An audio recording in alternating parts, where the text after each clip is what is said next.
You'd think with all the Zoom meetings I've been involved in, I would be able to more quickly unmute and mute myself. However, not true. So, Kevin, why do you say you're Peter Steelquist on my? Because I know that's not and maybe that's your secret identity. Ooh, there you are. Now it has your name. Somebody fixed it. There you go. Good. I kind of think it's fun. We should all have like secret names. See how well we know each other. Hey, Marty, I think one of my board members is listed as an attendee, not a panelist. Joey Curry might be waiting out there as a attendee rather than a panelist. Okay, Christian will move him across. Done.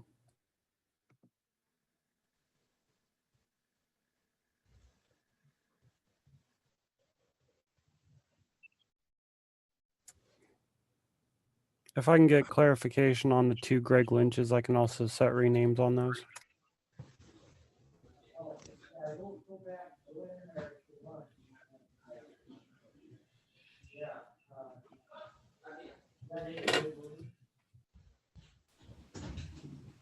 Yeah, this is Greg Lynch. As far as I know, I think there's only one of me. So are you saying me in 2 places?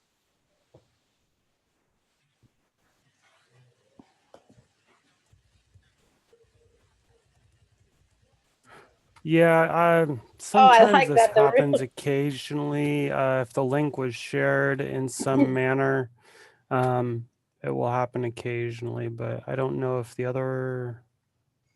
So who would be the other person? I think Marty said it was one of your board members. It could be. And I see Stephanie Parker here.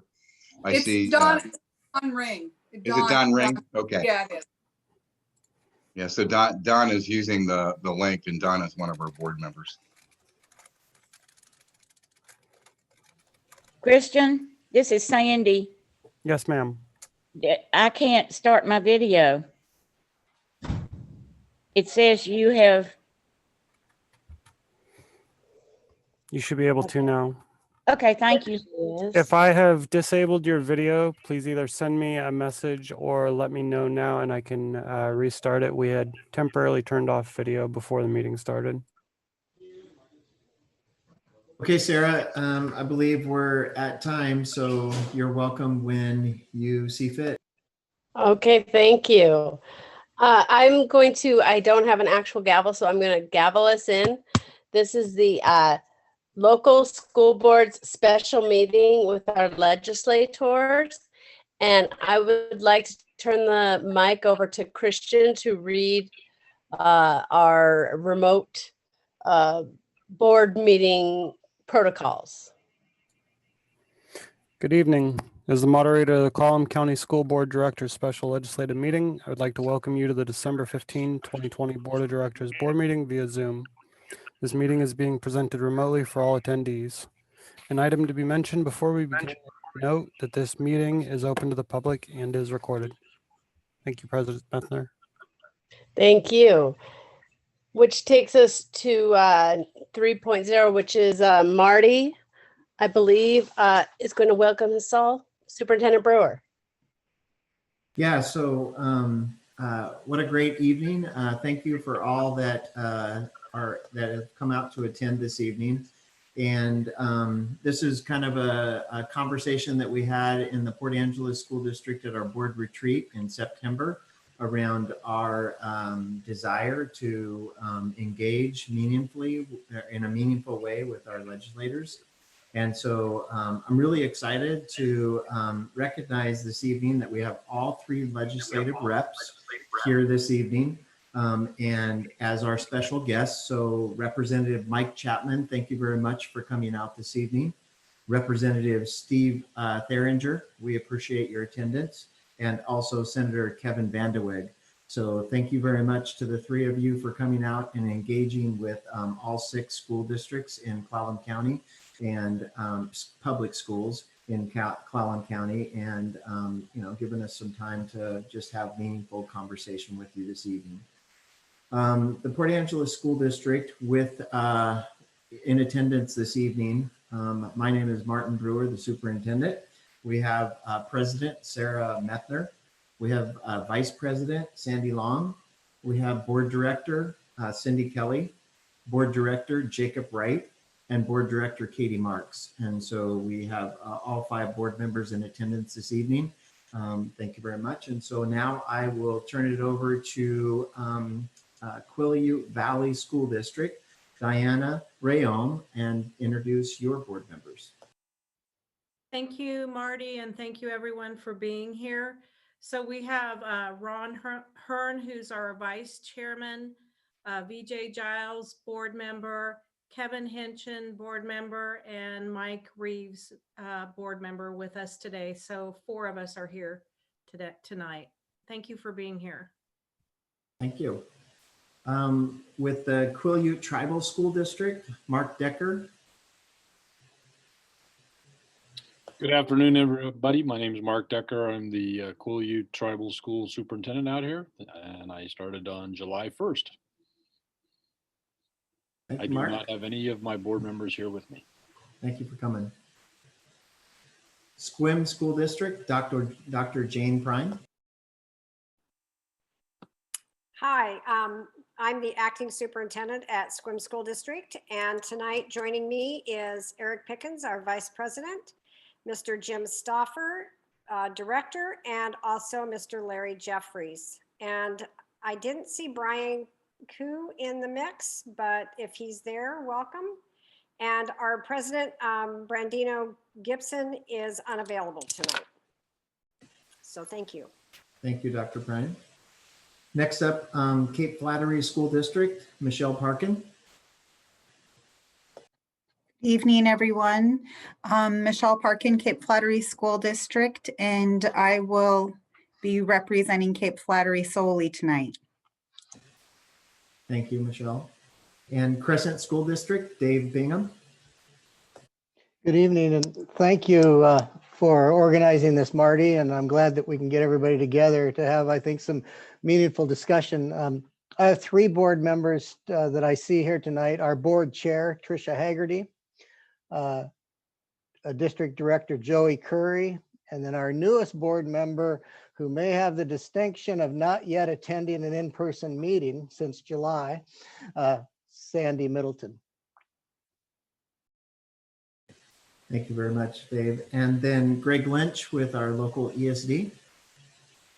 Thanks, Marty. I'd also like to say thank you to the Port Angeles board for hosting this event, and a special appreciation for our legislators to join. We've got a 7-member board in the OESD, as most of you know.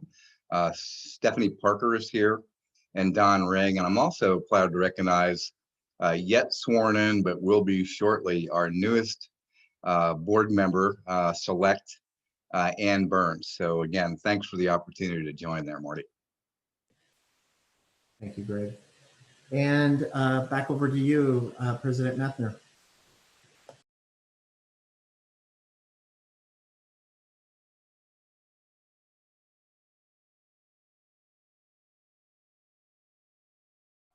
Sarah, you need to mute.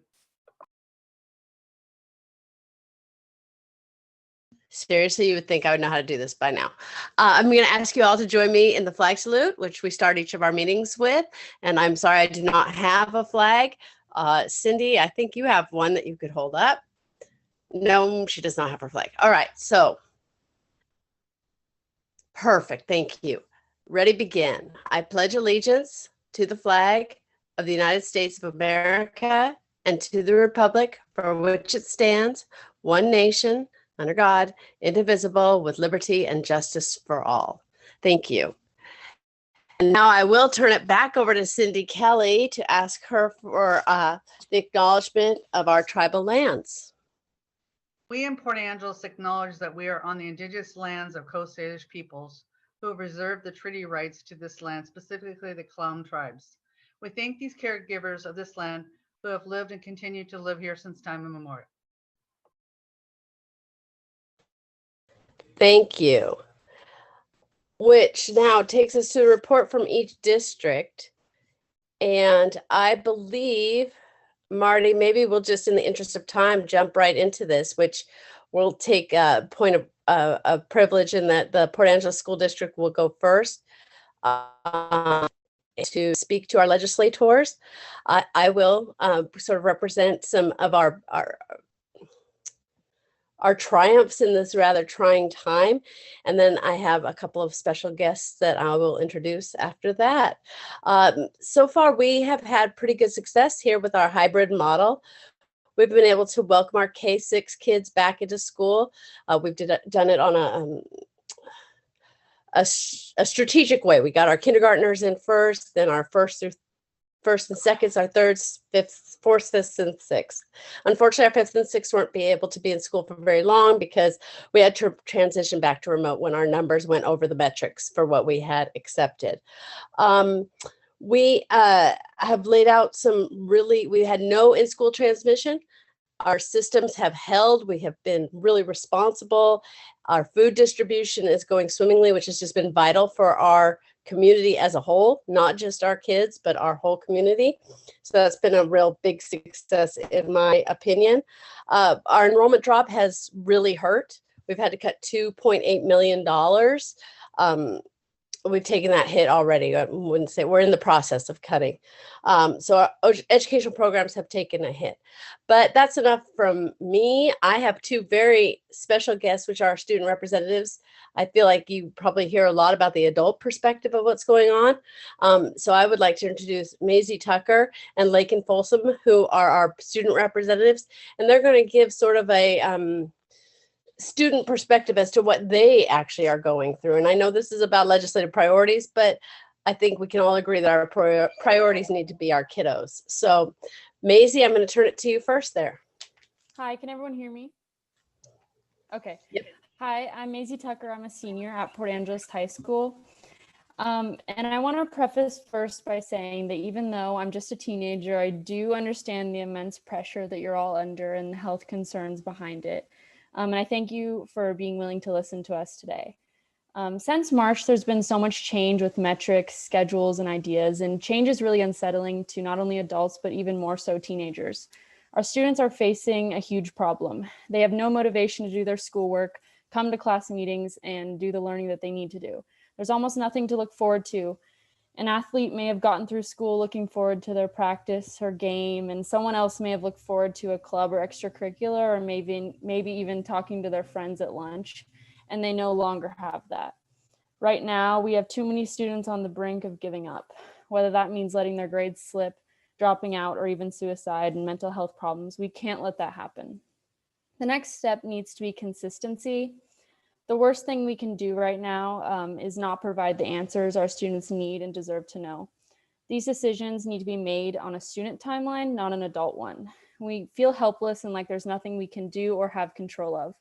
9 months may not seem like a long time to you, but it is for us. We need to see some motion in the right direction. This time is precious and we're watching it slip away right before our eyes. Thank you. And now to my other student rep, Lakin Folsom. Hi, I'm Lakin. I'm also a senior, but in Lincoln High School. Going off of what Maisie's already stated, with the online format that we've been going towards, there's been an exceptional sense of isolation and a lot of mental health degradation. As just in general, a lot of students or just people in general are social creatures. We take inspiration and motivation from people in our lives. And in the simplest terms, it's what keeps a lot of people sane. People get their motivation from seeing people. And whenever you're online at home, you're just staring at a screen for a while, like 8 hours a day. As Miss Methner has put it, there's no one else there. You're staring at a screen, and mom's always watching. But you know, the only person that there is mom, and you're not seeing your friends, and there's a lot of uncertainty that comes with that as well, because you don't have those clubs that keep a sort of schedule. You know, there's no clubs, there's nothing there, and people feel isolated, and it becomes overwhelming for students. I know that there's a lot of pressure to make sure that, you know, everything is safe for students, and that I understand that. However, if there was a way that we could not cast off regulations but socialize in a safe manner, then I think we should take that opportunity. Thank you, guys. That's so good. So they always get me a little bit because the kids really are the ones who are suffering a lot here. And I know everybody wants to do what's right, but with that, I'm going to turn it over back to Superintendent Brewer, who's going to sort of keep us on task and make sure everybody has a chance to talk. So thank you. Thank you for listening to our kids. Thank you very much, President Methner. Now we're going to go around the table, and this time is defined as just a report from each district based on the current status of the district. Then we'll follow that up with legislative priorities, which are very similar for each of our districts. Then finally, we'll transition into legislator feedback and Q&A. So with that being said, I'd like to transition all the way out west to the Quileute Valley School District. And Diana. Okay, I'm going to try to share my screen, and Maisie and Lakin, that was really well stated. Thank you for being the voice of why we're here, and that's for our students. So I'm going to share my screen and share a little bit of our story.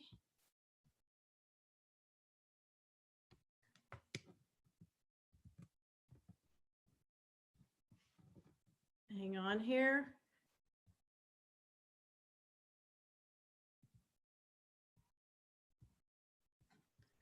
And so we opened in remote, but we're currently in a status hybrid in-person mode for K-12. And on the left-hand side, I didn't bring these students in person, but if you were to visit our elementary school, which I do visit our schools regularly, the most important thing for our young kids is to go out on the playground. I would say, and we were fortunate enough to get a grant for a new playground. They don't all get to go out there every day because we do keep them in cohorts. They wear their masks, and mostly they social distance. You can see they're not quite that way right here, but they do a great job. In fact, we've learned that the kids almost do better than the adults sometimes. And so our students report K through 12, actually pre-K through 12, Mondays, Tuesdays, Thursdays, and Fridays from 8:30 to 12:30. On Wednesdays and afternoons, we have time for extended learning for our special education services and other intervention programs like our English language learners. And our students are then expected to go home and complete work in our online platform. We have a really robust online platform called Fuel Ed. It's standards-based aligned K-12. And so what students don't get done in person, then they go home and complete the remainder of their assignments and assessments and projects. Our in-person learning takes way more staff. We have approximately 12 to 1 in each classroom so we can maintain the safety standard of 6-foot distancing. And we had to utilize some of our paraeducators, and really our teachers are more like facilitators. They're checking in on the social emotional learning for our students, making sure they're safe, making sure they have what they need at home, and then helping them with the platform, and they get some in-person instruction. Of course, it's much easier at the elementary level with reading and teaching the whole child. It's a little more challenging in the middle school and high school. We have faced a decline in enrollment. We had projected 980 students, actually almost 1,000. We're down to 883, which is 12%. About 30% of those students choose full remote. And then the rest come in person, and some of them it's fluctuated based on the data. Our parents are watching the data, and when there seems to be a surge in Clallam County's data, then they have the choice to work remotely. And that's why we chose a real hybrid with our online platform, so we could go in and out swiftly without interruption. We also have one of the largest ALE programs inside School of Washington. It's a choice school where students come online. We've had this program for 15 years. We have an enrollment of 2,600 students. They've not missed a beat. They're really good at online learning, but the difference between those students and our students in brick and mortar in Forks is those students have pegged that online learning is for them. We know the research is really clear and shows that 15 to 20% of our students do really well online, and others don't. Okay, I'm gonna see if I can go to the next page. There we go. And then we have a data dashboard like the rest of the schools that show how many kids are on site each week. We have about 524. Again, that's preschool through 12th grade. We have 191 adults, and that is including our bus drivers and our cafeteria workers. It takes extremely more intense staff to man the safety elements, safety and health elements. But as you can see, we have had no confirmed cases and no quarantines as a result of any of our instruction. We believe with the health and safety measures, it's very, very safe. I'll tell you what I heard from your student reps in Port Angeles. We're very concerned about the social emotional status, even with our in-person learning, especially at the high school level. We have a harder time getting our high school students in person. They can do the work remotely, but they have very little, a few things to look forward to. We do some club activity, and we did some sports conditioning while we could, but again, what they really come for is not there anymore. Our first look at academic data suggests a big divide where our high performers are making substantial progress and our lower achievers have dipped even low. And we're basing this on a standards-based assessment tool as well as our grades for the first quarter. It's really hit and miss. Some of our students are doing okay remotely. Others are really, really suffering. And then I just might make note that our teachers are at an all-time level of fatigue. We're requiring them to teach both in person and online at the same time, and it is quite challenging. And then I think two things that we're all facing, and that is drop in enrollment. We know exactly where our kids are. A good chunk of our students went to Running Start, 54 students. And none of that money comes to us, or very little of it does. It goes to the junior college. And then many of our younger age students are being homeschooled by their parents in a true homeschool setting where they have no link to the school. And this is a projected loss at $1.3 million for us. Transportation, we're seeing increased miles, but our ridership is down 33%. So we're worried about the transportation funding model. And then just to get a little bit of look at what it costs for this year alone, we're looking at $50,000 for PPE costs, $75,000 for internet connectivity. We do get a little bit back from OSPI, about $15,000. And then other technology, our curriculum and other apps that we're utilizing, we figure we're gonna almost be at a deficit of $2 million. And we have utilized our CARES money at this point. So I'm going to stop right there and figure out how to quit sharing. Here we go. Thank you very much, Diana. I appreciate that. Moving right along, we'll move to now Quileute Tribal School. Mark, do you have something to report on current practice? Absolutely. Good evening, everybody. Again, my name is Mark Decker. First year superintendent here. I came out of the international world I have not decided if COVID or terrorism is worse yet, but I'm starting to lean more on the COVID side because I can't see it. Anyway, tribal school here. We serve two masters. We work with the OSPI. We're a state compact school, and we also work with the Bureau of Indian Education as a tribal school. August 2020, our board passed a resolution to go 100% online. And that was in tandem with the Quileute Nation, which closed the reservation to all public access. And so the purpose of that was to protect the elder population. So the tribal council was in a difficult spot where they needed to take a look at kids and families and take a look at their elder population, which if the COVID-19 got into this area, into the community, we would face a severe loss of our elder population. So that has been the focus, is to protect that population by closing the reservation.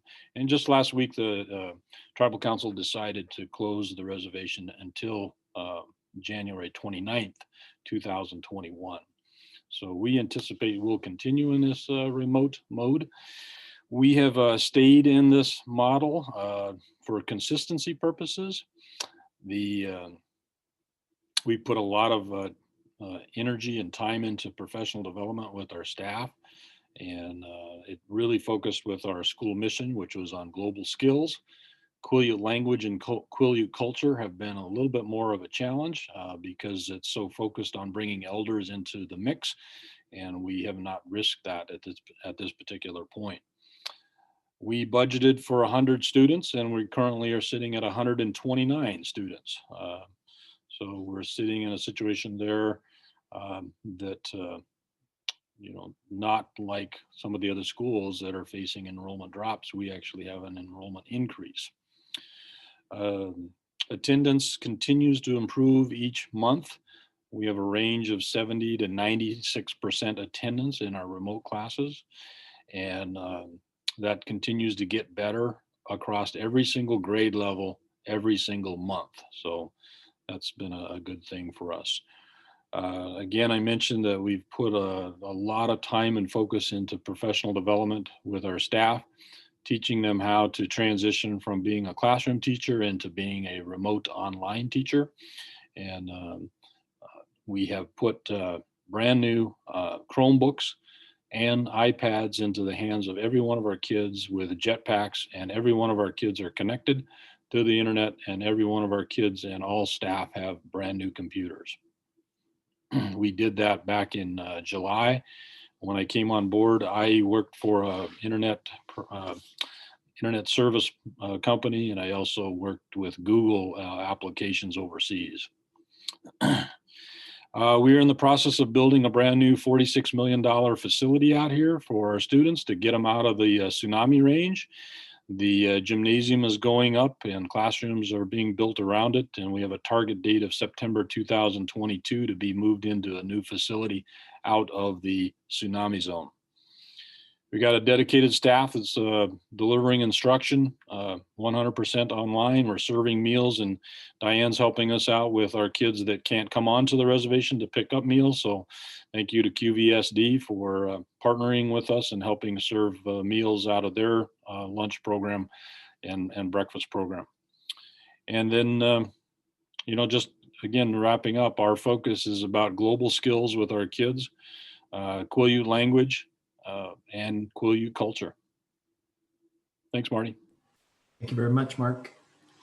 We'll transition now to the Sequim School District, a report on current status of programs. Okay, well, when I came to the district approximately at the end of October, we had started to assimilate our K through 5 students. Every 2 weeks, a new group came in, and we were, by middle of November, probably, we were up to 4th and 5th grade. And then the large numbers hit. And when we reached, and then we were unable to staff our buildings. And so we had to go remote the week, the Wednesday before Thanksgiving. So when all the kiddos came back from Thanksgiving, everybody was remote except our highest needs students, and they are still attending school. And their teachers are still at face-to-face with their paraeducators. So we do have those students still in our buildings. I will tell you that we have partnered, Sodexo is our food service, and we have partnered so that with that, I mean, they have asked us if they could provide meals 7 days a week for our students that want those meals 7 days a week. And we said, absolutely, let's try it and see how it goes. And it's gone very well. And today I had a conversation with the YMCA, and they would like to pick up the transportation gap for the 2 weeks that we're on winter break, so we can continue to provide all those meals to families where we have drop-offs with our buses, because our buses won't be running over the winter break for those 2 weeks. So our students are now remote, but we are in the planning stages, the final planning stages of getting a K-12 plan, reentry plan for all of our students, because we are very hopeful that we can start bringing our students back. When our students were in session, we had an AABB schedule. So Monday and Tuesday were the AAs, students, half the population. And then on Wednesdays, it was the day for to do the deep cleaning in the buildings, in addition to the cleaning that we did every other day. But then on Wednesdays, it was also an opportunity for our teachers to get their remote lessons posted. And then on Thursday and Friday, we had the BB students. So, and those students went to school all day. They went from 8:30 until 2:45. So that's where we are currently in SQUIM. We are meeting with our principals, and we've also been meeting with our teachers and the principals have been meeting with their building leadership teams to come up with a viable plan for reentry for K-12. And so, you know, it's just, it is a very different time than I've ever seen. And it is very intensive to make sure your buildings are clean and that you're staffing at, you know, with students so they can be 6 feet apart all day long. And so it's just very different, but we're making it work, and we're excited about it. So good things are going on at the SQUIM School District. Thank you. Thank you very much, Jane. And now finally, Crescent School District.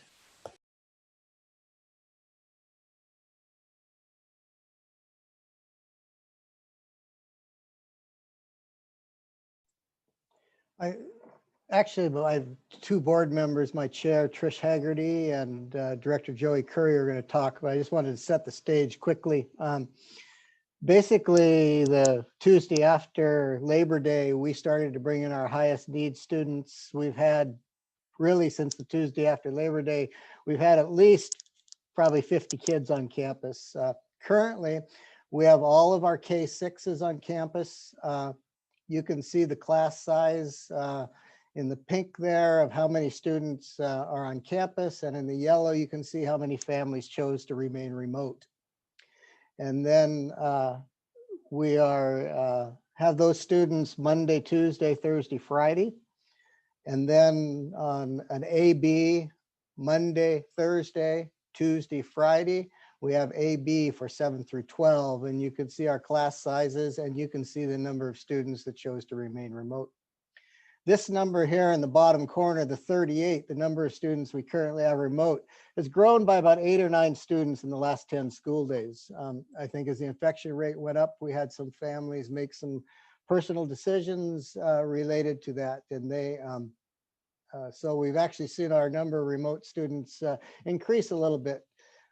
We have been successful in practicing the precautionary measures, masking, washing, improved custodial, or increased custodial, and those things. And we have not had any confirmed cases or close school contacts as of today. And so we feel good about the demonstration. And one of the things that's really done is, I think, created some confidence in both staff and families that school can be done safely.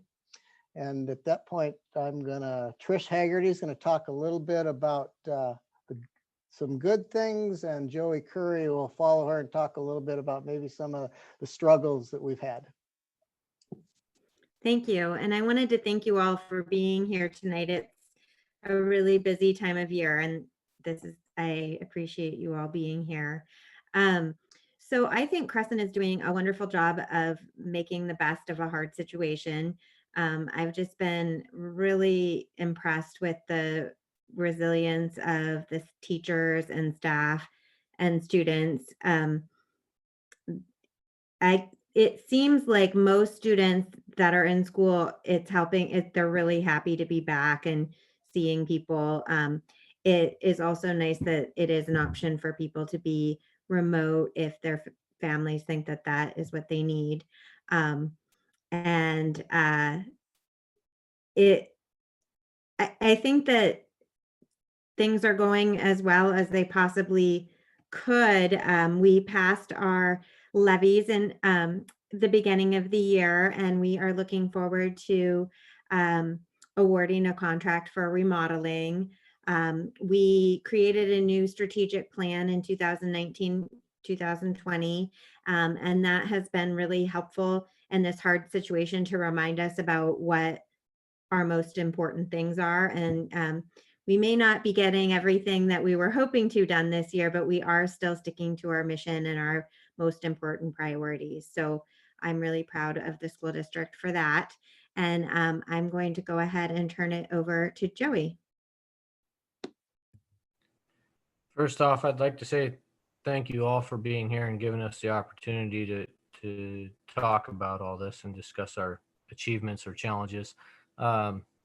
As a parent of 2 elementary age kids and as a board member, I'm in a slightly unique position, whereas I get to work full-time remotely from home, so I can be here to help my kids on those days when they're not in school. But for me and my family, the struggle is living in limbo. We don't know from day to day whether we are going back to school or we are going to be coming home and doing fully remote. I would like to see something from our state government that comes out across the board, supporting the science side of this, which is schools are safe. We're not a hub for spreading this disease or this virus. Kids can go to school and kids can learn, and they can have these emotional relationships and develop. I think we are seeing some major struggles with home it's difficult. It's difficult on the kids, it's difficult on the parents. And then the emotional side of that as well, not being able to see their friends and talk on a normal basis is a struggle. I'd like to see our government encourage schools to either reopen or to stay open. So far, we've been blessed. At least for our elementary kids, we have been going 4 days a week, and it's been good, and my kids definitely appreciate it. Thanks, Joey. And a little later, I'll talk about connectivity in the rural areas. Thanks, Marty. All right. Thank you very much, Crescent. Well done. So now we're going to transition to 3.02, which is legislative priorities. And I'm going to ask Greg Lynch, the ESD superintendent, to start with kind of the region-wide effort, and then we'll have an opportunity for each school district to kind of narrow down some legislative priorities that may be important or near and dear to their hearts. So I'm going to turn this time over to Greg with regards to region-wide priorities. Yeah, thank you, Marty. Diana, did I see that you had the leg priorities slide up at one point? Yeah, I did. It's on my second screen. Do you want me to find it and see if I can put it up there? Would you mind? That'd be great. I'm fumbling around here with my fat fingers, and while Diana maybe is trying to help me out finding those legislative priorities, just kind of set the stage for a little bit. What we're going to show you and what we do every year with the superintendents is we gather everybody together, usually starting around August, and we talk about what the legislative priorities should be. What are those common denominators between all the districts we serve? And the districts that we serve are certainly all the districts on the Olympic Peninsula and also in Kitsap. And when I say Olympic Peninsula and Kitsap, obviously you heard from Mark Decker from La Push. So we count our tribal combat schools to include the Squamish Kitsap, Chief Kitsap Academy and Kitsap as part of our superintendent group. Last summer, actually opened their doors in September. We've got our first public charter school in our region, Catalyst Public Schools. And we serve Peninsula School District and Bainbridge some degree of services who are not in our ESD, but because they're geographically situated in our region and we partner a lot with them, we consider part of our group, part of our region. So the picture that you're seeing up there, the flyer, those school districts that I just mentioned are listed in white in the major picture there, where you see the child with the sneakers. So it's just a representation of what our area consists of. And it's, we serve probably 50,000 students when you count all those school districts up. And then we're servicing lots of other districts in at least 3 other regions with services like special education as an example. So, we touch a lot of school districts both inside and outside the region. So every year we get together as superintendents, we take a look at what our priorities should be, find those common denominators. And generally we follow our professional organization, the Washington Association of School Administrators legislative priority list. And this year, not much difference. We've added one other item, and all the superintendents that are here tonight can talk in detail about the one other item, and I'll point that in a minute. But we understand, I think, first and foremost for our legislators that in the year of COVID, there's a lot of other challenges. And we had heard from Senator Rothfuss last Friday, and her priority is basically to get students back in school. So anything that doesn't have to do with that is going to be difficult to entertain. And I think when you think about how many bills normally the legislature entertains in a particular session, it's difficult when we can go to Olympia, when the legislators can sit together. But in this case, most of the legislation, if not all of it, is going to be done by Zoom platform, just like we're doing tonight. So when you combine the COVID crisis with trying to do legislation essentially by Zoom, that's a pretty heavy lift. And we recognize that. So we're just asking for things that we think that'll make the most difference. So our priorities are divided up. You'll see in the long-term needs and short-term needs. We don't want to lose sight of the fact that because we're in crisis that we've got long-term needs to service. So it's really a reminder. It's not so much of a big push, let's get it done. Prototypical funding model, staffing allocations as an example. We made some headway. There was some legislation and before 2010, actually around 2007-8, that talked about prototypical funding model. We finally, after McCleary, got that really on the books in a different sort of way, but we know it's not adequate. We know with or without COVID, we've got a lot of needs for school nurses and counselors and mental and behavioral health, like we talked about a little bit earlier this evening. So we've got to get that fixed in the long term, but we don't expect to get that fixed, over the next year or so. Same with the ample education resources as an example. State allocation models, we did regionalization, if you remember, as a result of McCleary, and there's some problems with the regionalization model. We recognize that, and we've got to work on that as we go forward. And then capital facilities is always an issue. And so again, we recognize, for years we've asked, much like the EPO levies, where we had a supermajority of 60% to migrate to 50%. That was something that we'll continue to focus on, but certainly not this year. So we just don't want to lose sight of these longer term priorities. More importantly, on the short term, I think if you sum it up in the COVID environment, is essentially don't do harm right now. Let's try to hold what we got. So when we say mid-year reductions, the good news is that the state's forecast has improved since last June. A combination of a little bit of a rebounding economy, maybe not as worse as we thought it could be 6 months ago. It's not to say that reductions are not likely, but if reductions are made, if you remember back in circa 07, 08, when we talked about I-728 funds, if you remember that initiative, we actually had mid-year school cuts that were pretty devastating. So what we're saying is we recognize that we may have to take some reductions, but let's not do that mid-year, particularly in a crisis, because it's crisis on crisis. Mandates, there's plenty, we know that. What we're asking for is, funded or otherwise, given the amount of work that everybody's doing, let's not put any more statutory responsibilities on the plate right now, unless it's absolutely linked to getting kids back in school. And so let's keep the plates open and focused on the task at hand.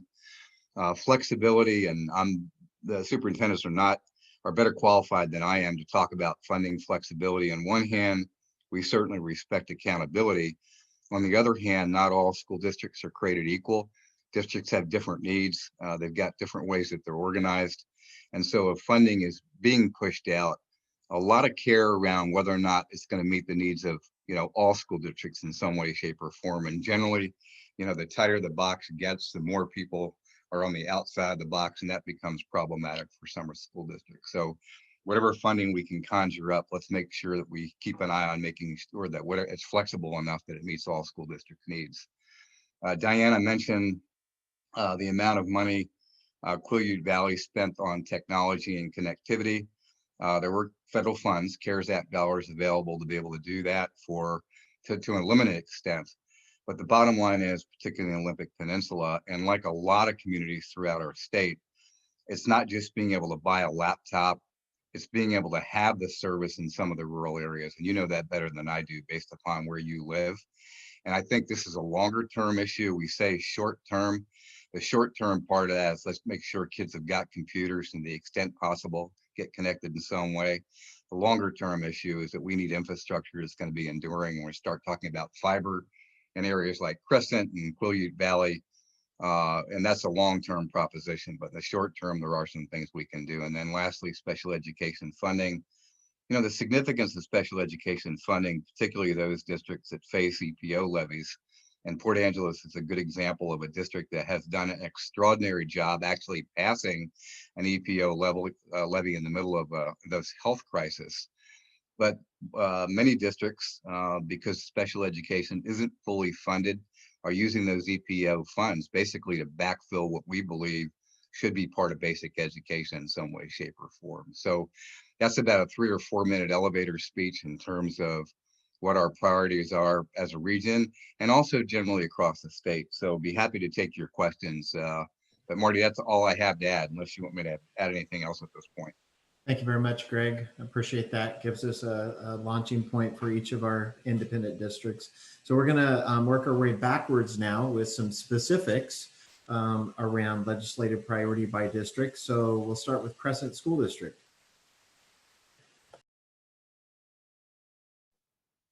Thanks, Marty. Believe it or not, you're kind of seeing what Greg just talked about. I want to talk briefly about short-term concerns as they're related to COVID. And in the Crescent School District, we've been fortunate enough to remain in person. I think that based on what's happening, we're going to be able to continue, but it hasn't been done without some significant heavy lifting and commitment financially. We've had a 5-year trend of growing enrollment, and truth of the matter is we have been in a position where we have had our fund balance grow pretty significantly. And we've often talked about, the rainy day fund, and my messaging to the board and the community is it's raining. And we are currently starting to spend some of our budget reserve. But the in-person schooling, it takes the staffing to meet the safety requirements for in-person. We have to provide the social distancing in the classrooms. We have to provide for the cohorting as recommended. We've increased our custodial time this year, even though we're only in school 4 days a week.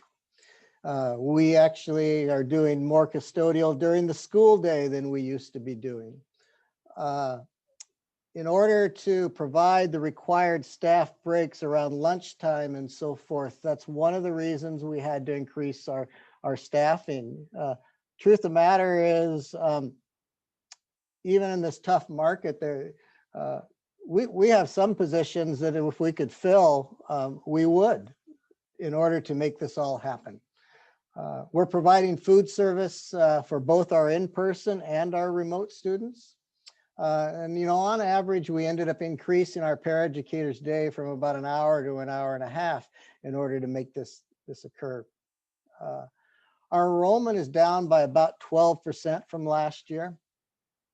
That's a projected loss and apportionment of about $492,000. Our transportation, our miles and stuff are going to be down some because we're not running on Wednesdays, but our ridership is down because we're providing socially distanced buses. And on the days we are running the buses, we're running basically the exact same bus routes we ran before.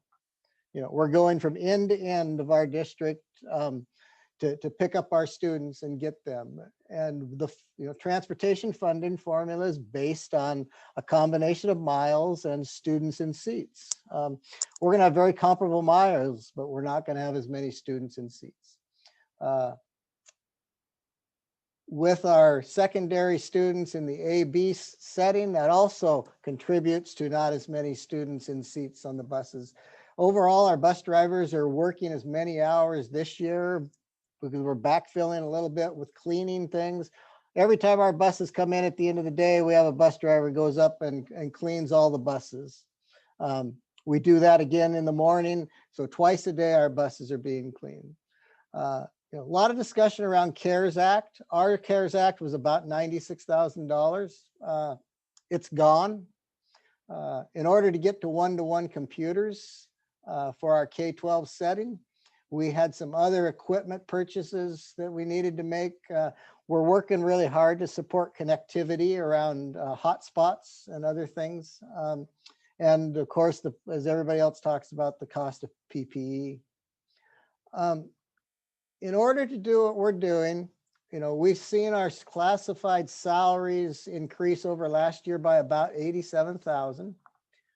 We're seeing partly as a result of SEB, because SEB is a full school year activity instead of just from January forward when the transition happened last year.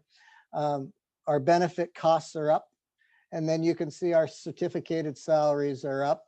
And we actually did increase some certificated time this year. It was a result of a commitment to CTE. We have in a high school of our size, we had an enrollment of about 25 students in welding. And we're trying to get a welding program up and running because we think it's really important, even in a time of lost income to the district. And so, our budget is somewhere around $5.7 million. And we're projecting about an 8% loss. Part of that reason is we have 125 students in an ALE program, and they are not, we do not receive apportionment in equal value. And so we have a total loss of enrollment at about 12%. The actual dollar amount, percent of budget is closer to about 8%. We can do it this year, but we can't do it we can't do it forever. And so in terms of what we'll call the short-term legislative objectives, are about keeping us whole the best you possibly can, help protect us and get us through this year. And probably, quite honestly, I think we're going to, be doing a little bit of the same in the fall before the vaccine is fully taken effect. And we're able to get back to what we'll call more traditional in-person methods of instruction. In the long term, we want to continue to talk about the prototypical staffing model. Once again, Crescent has unfunded special ed costs like every other district. Our SEB costs, school employee benefits, are up significantly. We passed a capital projects levy. We're about ready to award a bid for almost $900,000 to do some work. And it's because we've had the money from our capital projects levy. But our district has some capital projects 3-4 years down the road that we're going to need more help than just our local community can provide. One of the reasons we're in the position we have is about 3 years ago, we got to keep once again the forest dollars that were generated in our school district. It's really important that in tough times, we don't let funding models suddenly reach and take those away again. It's really important that we be able to keep our forest dollars in the future. And then I laughed. Well, one of my board members was talking tonight. You heard him go in and out, and that's where I made the joke about rural connectivity. We have real serious issues around connectivity in our area for our students. And so, you know, these would be the things that, from a Crescent perspective, I would hope that we can really have some legislative attention to. Thank you very much, Dave. Appreciate that. Moving right along to now SQUIM priorities. Thank you. I am going to introduce Director Stauffer and Director Pickens, and they will be talking about the SQUIM School District. Hi, good evening, gentlemen. Thank you for being here tonight. And I also want to congratulate you all on getting elected as chairs of some very vital committees.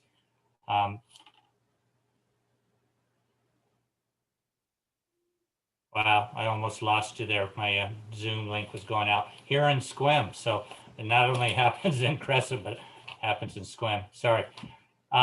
So, gentlemen, thank you for your leadership and your commitment to our kids in this whole North Olympic Peninsula, and then I know throughout the state. Those committees you serve on are pretty vital, though they're not the traditional public education. They are all tied and overlap.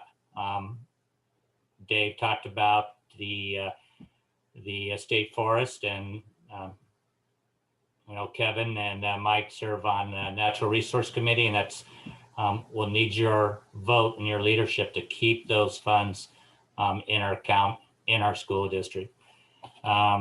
Eric, do you have our priorities that you could? So this is the list of the top 15 that SQUIM worked through during the WASD General Assembly. And I know you guys have hard copies of that, and you also have the overall WASD priorities. And you will probably find that it's pretty much the same throughout many of the districts. And you'll see that top one up there, the high-speed internet, and you got our forest revenue. And comprehensive school safety, which is a program that we asked for to when we talk of long range and short range. The Lincoln graduation requirements, McKinney-Vento, government to government is always very important. You know, we have a lot of very positive relationships with our tribal partners, and that is a pretty high level importance there. School construction revenue. You actually are going to probably see a proposed bill on dropping that 60% supermajority down to 50%. There's a lot of discussions happening amongst the WASD legislative committee. So I just want to give you a heads up that and there's no cost to getting that bill on the ballot, no cost to the school districts, no cost to Olympia.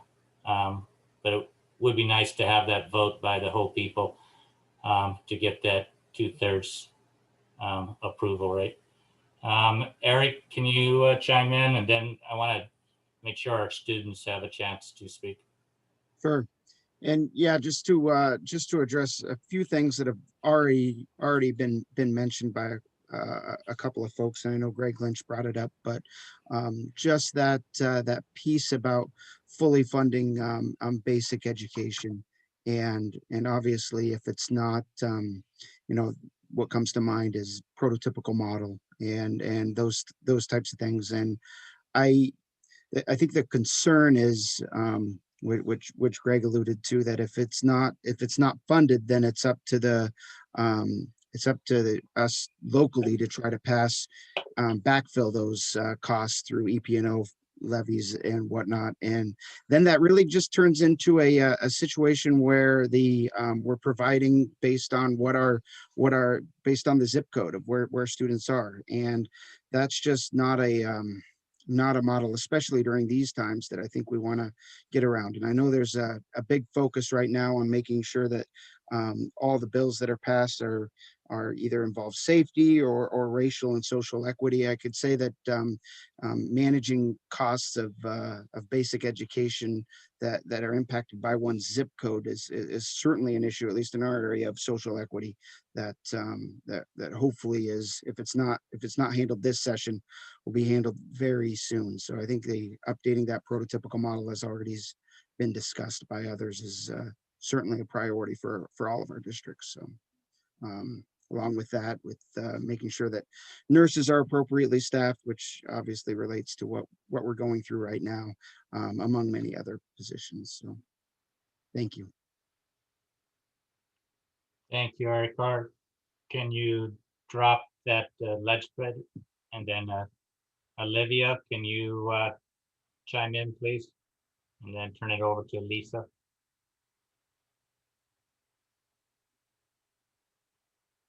Yes, hello. Sorry, I'm having like technical difficulties. It just cut in and out.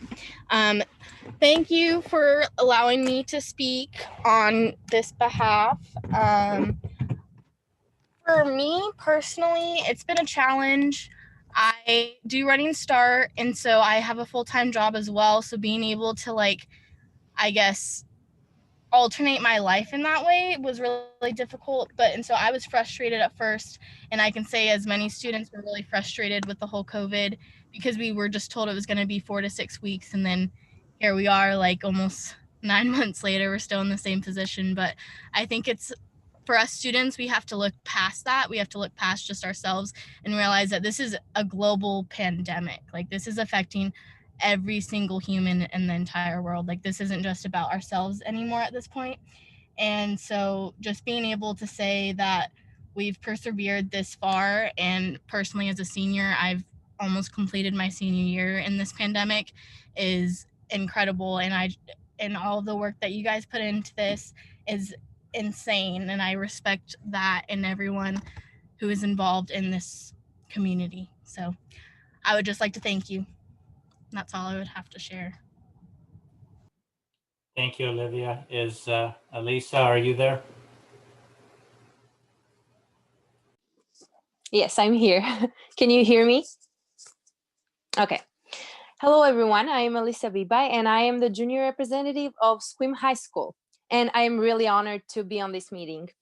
This year has definitely been a challenge for everyone. And as a junior, I have felt the need to keep up with my good grades that I've had for 2 years, the need to look out for the colleges that I want to go after high school, and the need to focus on the big exams that we have as a junior class. And it has been a lot to handle, to be honest. I feel that the teachers are trying too hard to keep up with their curriculum, and the students feel the pressure and the stress of school. And by this statement, I'm not saying that the teachers aren't doing a good job at school or are not frustrated as we students are, because we all started from zero. What I'm trying to say is that the junior year has already had a lot on its plate, and with or without this situation. And this pandemic just brought the best and the worst in us. I see it in myself every day, all the wave of emotions that just run past me. There are times when I feel frustrated with myself because I didn't do the assignments on time, or sometimes just angry at my parents that they just check up on me during the school time. And I'm sure that also the students, all the students feel this way. And the teachers, they do tell us all the time to go enjoy our present, all the beautiful days that we have ahead. But sometimes it's just too hard to focus on that when all the time that we have is taken by the schoolwork, and we are too focused and too worried about building our future rather than staying in the present and enjoying that. Thank you, everyone. Elisa, thank you there so much. That's SQUIM students for you. I think I want to leave us all with is that there is always opportunities for making amazing changes. And if maybe we perhaps look through that lens of our work ahead of us, things like the meetings with the legislators, we have the opportunity now with Zoom to have more people attend the hearings and the work sessions, and we can have our students as part of their civics class or whatever class, we can arrange for them to be at that hearing. And so legislators, that will probably occur. And if you need any help of arranging those Zoom meetings, some of us with WASD have spent a great deal of time over the last 9 months in those training sessions. So we're here to help. And with that, thank you very much, unless my superintendent wants to add anything. No, let's pass it back to Marty. Thank you. All right, thank you. Thank you very much, SQUIM School District. I do want to add one piece, and as the facilitator, I'm just going to chime in once. Eric made reference to funding and zip code. That's near and dear to our heart. And we have an example of what the swap has done to create inequities right here in Clallam County. Port Angeles has approximately 1,000 students more than SQUIM. And SQUIM's advertised rates for their EP&O is $1.23 per 100,000. That will generate in year one, $7.1 million of local funds. Port Angeles just passed our 4-year EP&O at $1.50. So that's 27 cents more per 1,000, and we will generate $5.6 million.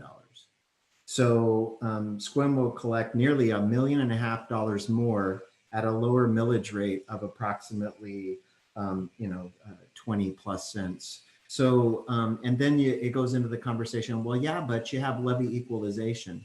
Port Angeles School District collects less than $300,000 in levy equalization. So with 1,000 more students, there's the inequities, and equity is going to be an important conversation in this session, from my understanding. There is a perfect example of the inequities as it relates to what exists across our entire state based on property rich and property poor districts. And so just want to plug that, and I agree with our SQUIM counterparts around the zip code should not make a difference for a quality education. So with that being said, we're going to transition now to Cape Flattery School District. Michelle. Thank you, Marty. I won't take up much time. I guess I just wanted to, because you'll start to see the themes that continue throughout the district's priorities.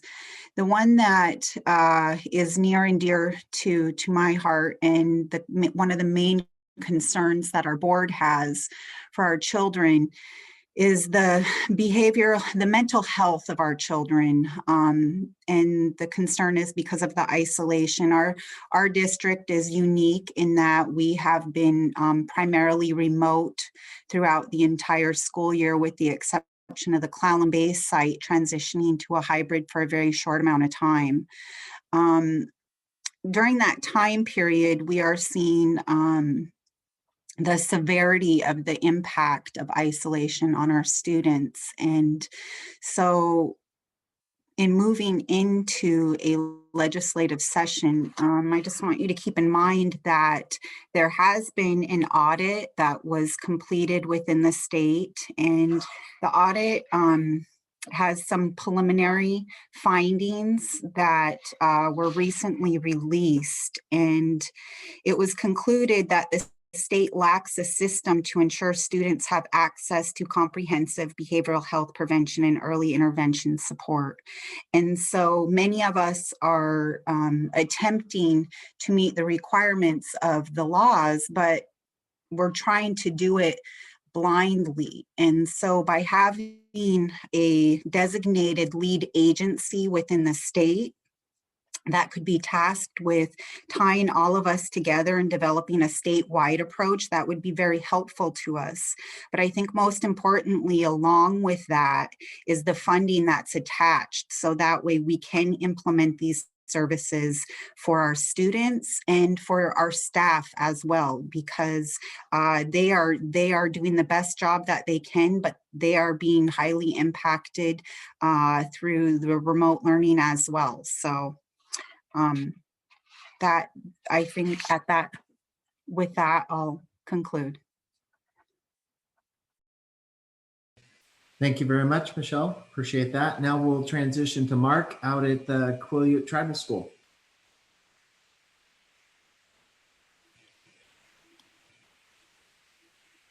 Thank you, Marty. I kind of touched on the priorities that we have of really focusing in on our global skills for kids. We're using PLC processes, a collaboration model with our staff, enable in identifying the essential skills that kids need. We're also working towards to identify the career pathways that we are expecting for our 9th through 12th kids, and developing partnerships with our Quileute tribal partners, so that we can start looking at the work-based learning model for students, and also looking at community college partnerships with our students. Having grown up on a reservation in Montana myself, and many reservations deal with kids that want to kind of stay close to home. So we have to kind of bring in those particular models into the reservation. And so that's the tack that we're taking there. We want to make sure our kids know who they are. We want to make sure that they know where they come from. And we want to give them the skill sets that they can go on out and either compete for jobs locally or also abroad if they need to. So a concern we also share that Michelle brought up is the social emotional learning component. And that's been a challenge. And we are, again, focused out here on protecting the elder population. So we're committed to this model. We surveyed some of our kids and our parents and staff to kind of see where they were at with that thinking, and the kids, though they didn't really like being in isolation and learning in this particular mode, they were willing they understood that they were doing it to protect their elder population, and that population was the most at risk here on the reservation. So thanks, Marty. Thank you very much, Mark. Next up, we'll go back to Quileute Valley School District. Just going to end on a really positive note. I'm really proud to be a part of Clallam County and a little bit of Jefferson County. I think we've done a really good job of getting our children in schools as much as possible.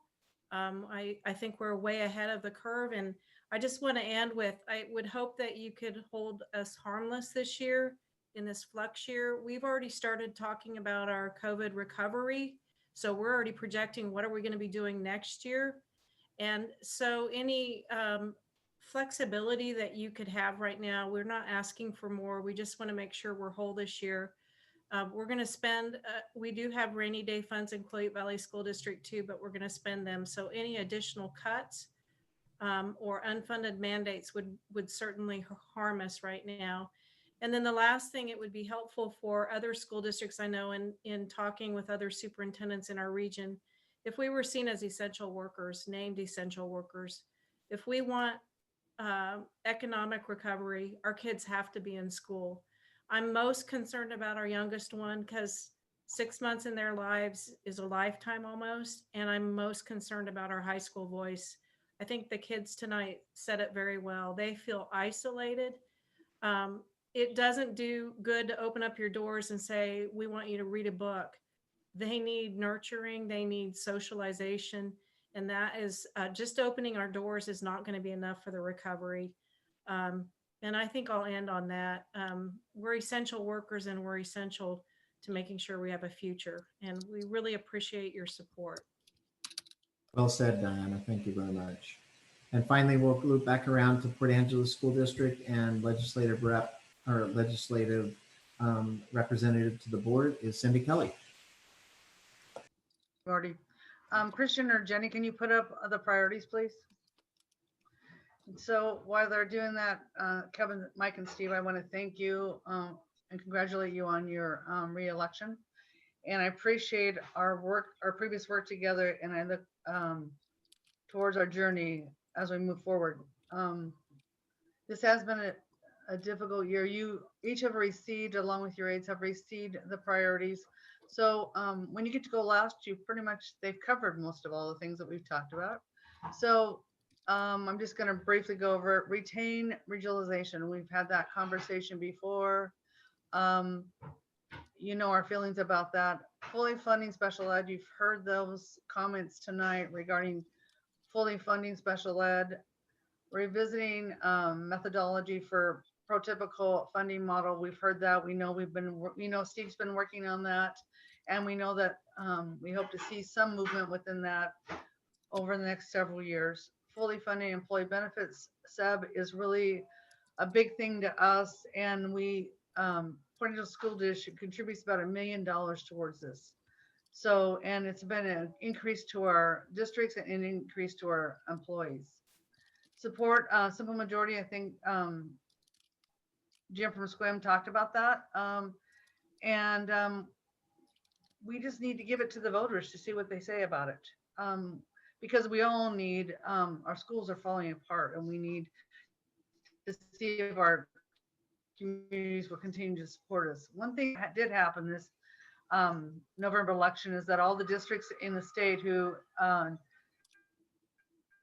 did EP&O were passed, which was know how important our districts are and our schools, and what a fundamental thing that is for our futures.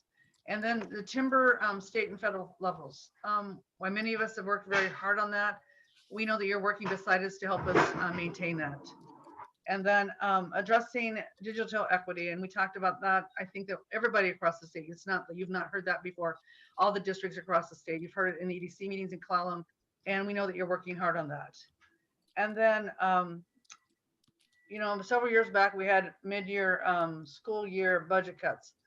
Those are a killer for all of us. Why we pass budgets, and it's just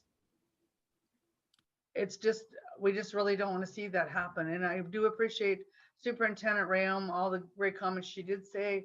And I do know that you'll be doing a lot of work once you return of the actions that you didn't have anything to do with. And I do want to tell you, I do appreciate all the work that you've done. And we know education is not the only thing that you work on. And thank you for representing us in Olympia. Thank you very much, Director Kelly. I appreciate that. I do want to emphasize one piece from the Quileute Valley School District around flexibility. You know, we have categorical dollars that have very strategic expenses that are allowable expenses. Some flexibility with high poverty LAP and LAP and title funds could really help us this year. We in the Port Angeles School District believe in and support the accountability of the intent of the dollar. But if we could have some flexibility this year with regard specifically to the high poverty LAP to get more creative on how those dollars could be utilized, that would be very much welcomed and appreciated. So with that being said, now, you know, we've spent the last, looks like 75 minutes talking at the legislators. And so I hope that that's been meaningful to you. Now is your time for legislative feedback, any questions, any concerns, any comments. And it's not required, but anything that you would like to, you know, say at this time, this is your time.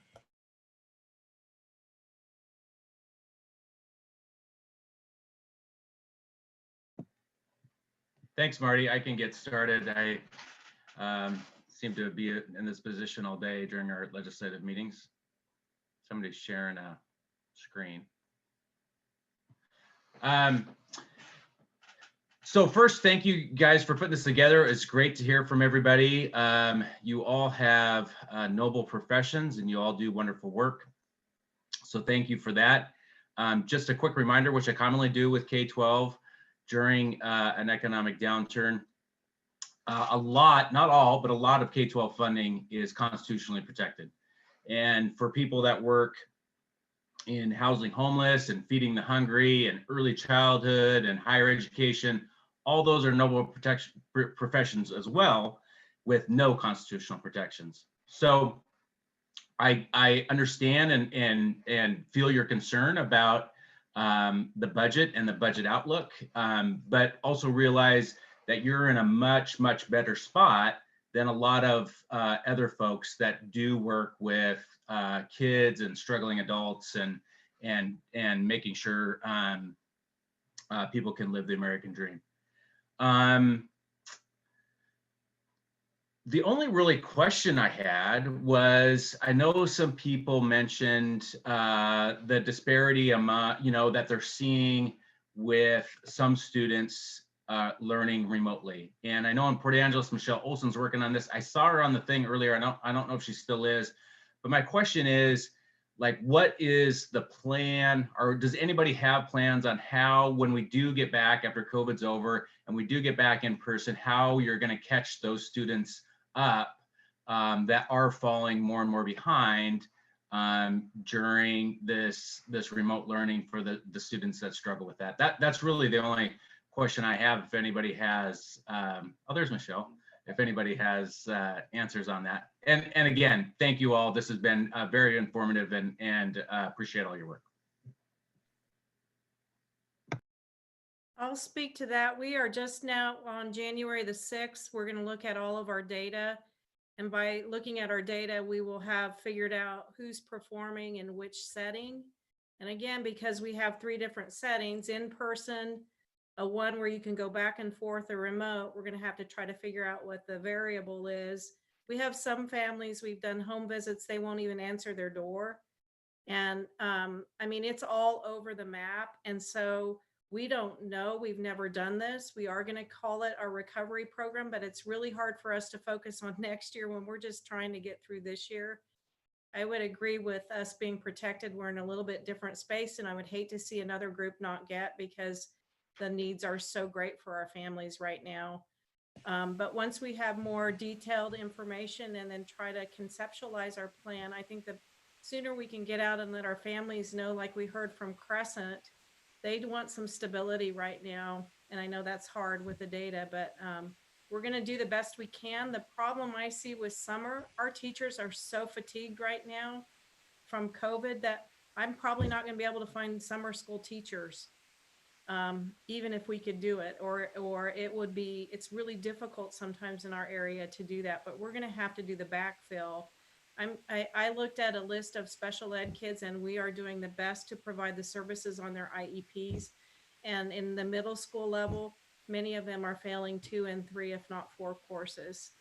The bigger concern, though, is the social emotional needs that they're going to have, I think. And how we can find those services in the remote areas especially is going to be challenging. So, and I'll add a little bit from PA. I think a part of the game plan, Kevin, is to intervene now. And we do have some pretty creative work happening in PA around interventions now.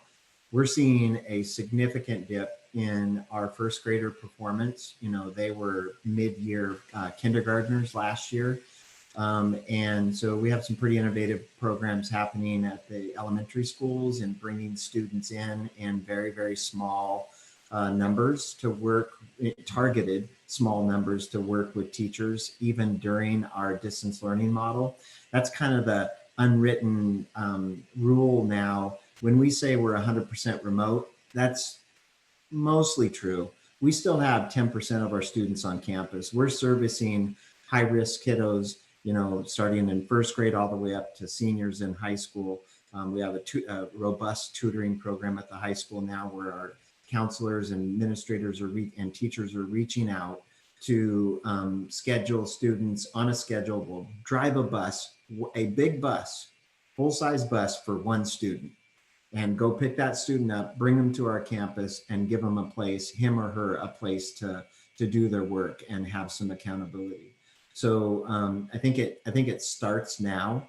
And therefore, when I stated some flexibility on some of the funds that we have, really, really important to be able to utilize some of those dollars in a different way to not let the regression continue. We, as Diana has referenced, we see who those students are now. And our educators are fabulous at creating plans to provide remediation on the fly. And so that is happening within our school district. I agree with Diana. The fatigue is real.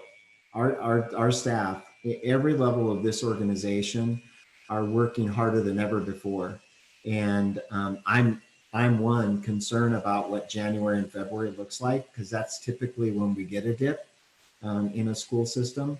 But I have to compliment the dedication and the work of the public education teachers and staff in general of the Port Angeles School District. But to answer your question, I think the work starts now. I'm really concerned about next year. We're spending down our fund balance just as every other school district will be this year. And so when we get on the back end of this pandemic, what dollars will we have to provide robust programs to students? I was encouraged to hear, I think it was a state Senate committee that came together. It was very interested in that very concept to look at, I think there's a 3 to 4% decline in enrollment statewide. So that's a pool of money that I think legislators have, at their discretion, or at least some of it. Hopefully there's a conversation beyond just the Senate committee that could involve, some remedial type services and programs to schools can recover these skills that some of our students have lost. So that would be the PA perspective on that. Next. We just actually just showed up on my desk this morning, what we call our MAP scores. One of the things that we're trying to really do is look at our kids, where were they in March when the closure occurred, and do some comparison. And truth of the matter is there's some good news hiding in there in some cases. Staff have been working really hard at, we're getting ready to go on a holiday break and come back in January, and teachers have some real data in their hands in terms of where their kiddos are and things that we will do as we move forward. As a district, we've really tried to work hard in moving to what we call power standards. We can't teach everything in a curriculum in the same way in this particular environment. And our principal has taken a real lead in moving our teachers into what we call the power standards. What are the things that really have to be carried over to the next grade? And working on those types of things. And the next, next 4 or 5 months are really critical. And then we have our high school kids who may have received incompletes at the end of last school year, and somebody used the term backfilling. We're spending time right now working on backfilling and making sure that our students are on time to graduate in the process of all this.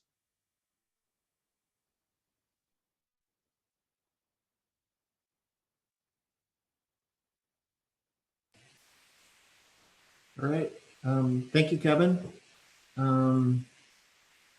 Steve and or Mike, anything to add? Yeah, I mean, I guess I'll go.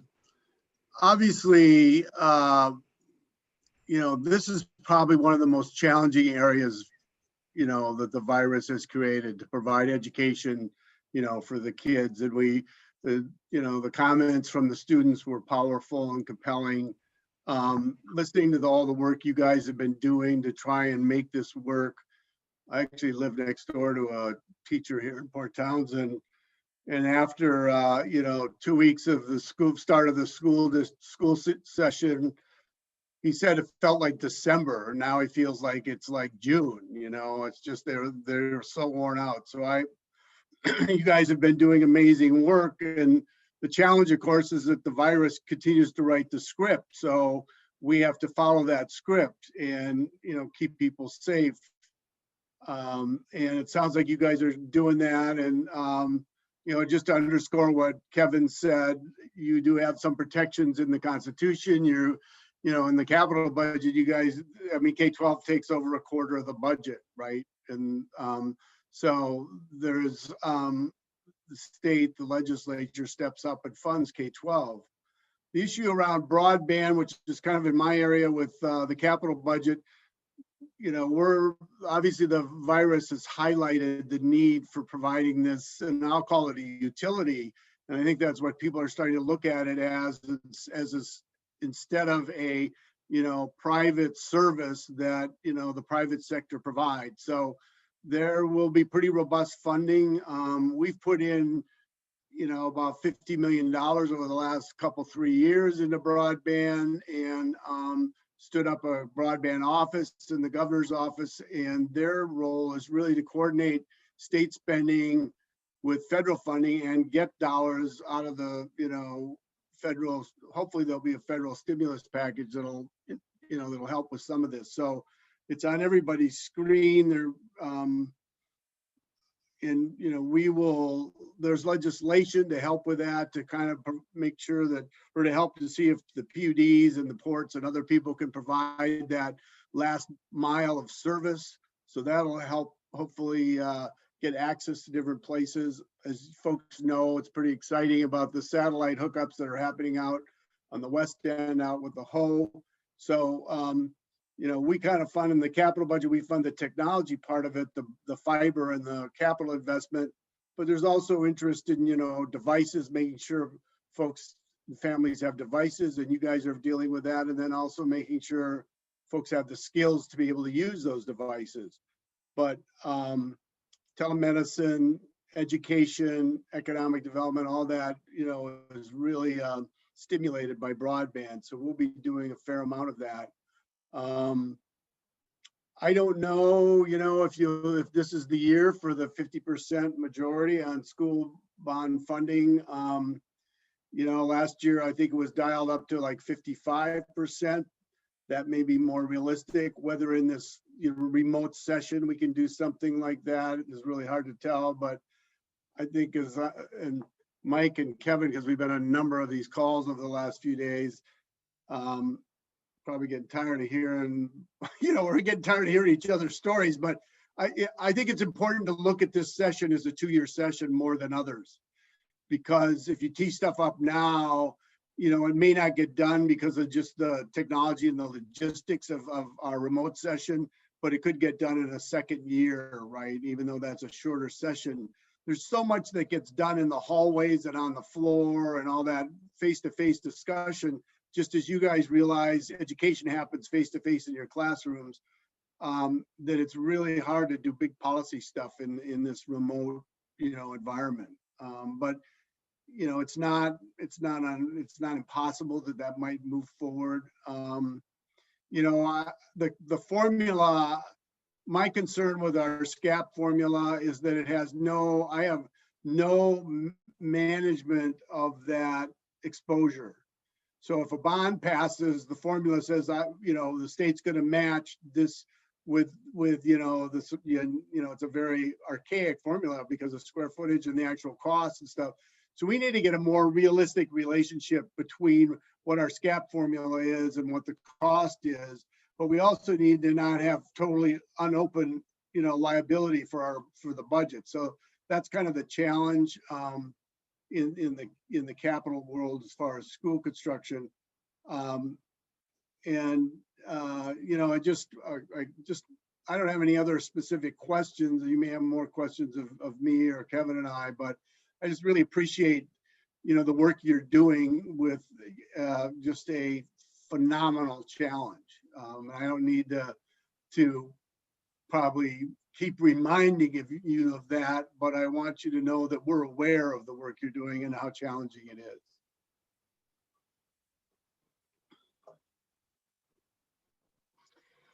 Hey, I just want to, can everyone hear me okay? I think so. So I just want to say thanks so much. I really appreciated hearing from the kids, the students. They're not kids, they're young adults, but it was, that's something that I've been really worried, kind of concerned about. I know you guys are too, just how that's impacting them. And the one comment about not doing so well in school, maybe, but an athlete would always look forward to practice. You know, I raised two boys; they both played high school sports. I mean, that was key. I mean, that was just key to their success, was that looking forward to that. So I really whoever, if that student's still on, would you thank her? It just, really rung true with me. I know you guys know that, and lots of, this is a tough year. You guys have had as big a burden. You're in the public spotlight. You're trying to manage an organization, all of you. And I just appreciate you all taking you're thanking us for taking the time. Well, thank you for giving, for coming onto a call like this and being as honest. And also, I think a couple of you, just appreciating how difficult maybe our challenge is going to be. Steve and Kevin are right. I mean, this is, look, we're on a call with 40 people, connectivity issues. Can you imagine trying to debate bills of 98 people on the House floor, or 49 senators? It's going to be a challenge. So we'll do the very best we can. I'm trying to kind of set low expectations, just because the time is going to really be lost through connectivity issues. We'll do but thank you so much. And really just thanks for lining up the students. And thanks for kind of giving us a overview of the challenges you face. And then finally, so nobody thanks public servants much anymore. So I'm going to publicly thank all of you. Some of you are paid, but a lot of you are volunteers. And if it wasn't for people willing to serve on school boards, and I don't know, if you've seen some of the videos going around with some of the local health boards in our country, you all are on the front lines, and I hope your communities thank you, but I'm going to thank you. If it wasn't for local public officials like yourselves, we wouldn't even have the communities that we have, and that's what makes the peninsula such a great place. So thank you for serving, really, really public service at the school district. I mean, you're dealing with parents and kids and the COVID and budgets and the state legislature and even federal laws. I don't know how y'all do it. God bless all of you. So thanks. Thank you, Mike and Steve. Appreciate that. And so now we have approximately 24 minutes left. This last segment is intended to be just Q&A. So any of the panelists that are on that side of the wall, you can unmute your mic and ask a specific question. Marty, this is Sandy. I'd like to address the three legislators, if I may. Can you hear me? Am I unmuted? Yep, you're good. Okay. Mike and Steve and Kevin, thank you. Congratulations on your reelection. We appreciate what you do for us down there. I was interested to hear at a Zoom meeting last Friday morning from our local ESD. Chris Reichdahl talked a lot about a point that I think would be very helpful in the upcoming recovery of all the time and skills and effort that these kids have missed. And a lot of them, it's going to impact for more than just next year. It's going to impact them for years to come. And one of the things he talked about was having the flexibility, local school boards or school districts, having the flexibility to of the school calendar, of planning a school year that might not be as traditional as we are used to, having an 8-week summer break. It's been proven for years and years and years that particularly highly at-risk children, special needs kids, when they are out of school for 8 weeks, it takes so much time for a teacher to catch them up. It sometimes takes up until Christmas for those kids to try and get caught up on the time that they've missed. So one of the things I'd like to say to you three, and this is more long-range planning than crisis management that we're going through now, is to help us sometime in the future. And I don't know if it would take, what kind of legislative change it would take, but to give school districts flexibility with their school calendar. For example, I worked in a school once where we went 10-week sessions and then had 2 weeks off. and that covered our 200 days and of instruction, but it was spread over the whole year. And we saw test scores go up, particularly for our at-risk kids, because they were on a calendar that took up the whole year rather than trying to push everything into 9 months and then let them stay off for a quarter. So I'm just going to put that out there. I know it's not something you might even want to think about right now, but I'm telling you, this remediation stuff is not just going to be next fall. It's going to be year after year after year. Some of these children may never catch up. And as an old school teacher, I know exactly what that looks like. And it can be very traumatic for particularly very young children. I know some of parents have kept their kids out of kindergarten this year because of this COVID issue. And I think we're going to see a year from now and a couple of years from now some problems arising. I just wish that you all could put this idea maybe in the back of your mind, and that we could bring it up and talk about it at a future date. So thank you guys for your work. We appreciate you, and thank you for listening to that. Thanks, Sandy. I'd be open to that. Thank you for that idea. Yay. Good. Thank you, Kevin.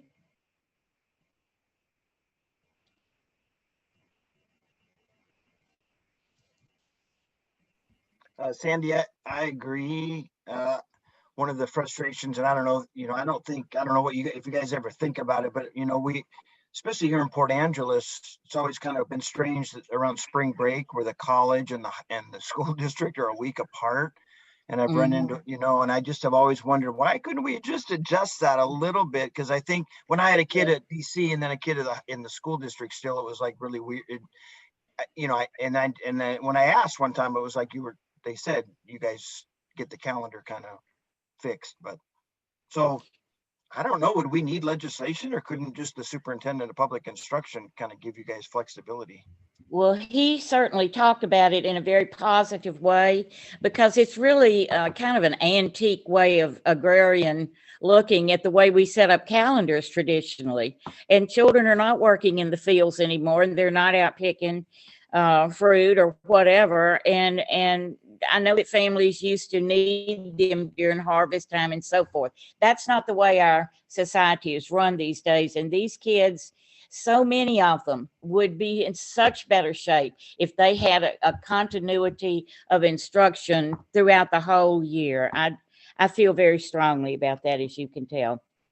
One of the issues with the calendar is the working with teacher unions. That's the biggest issue, I think. Marty, am I right about that?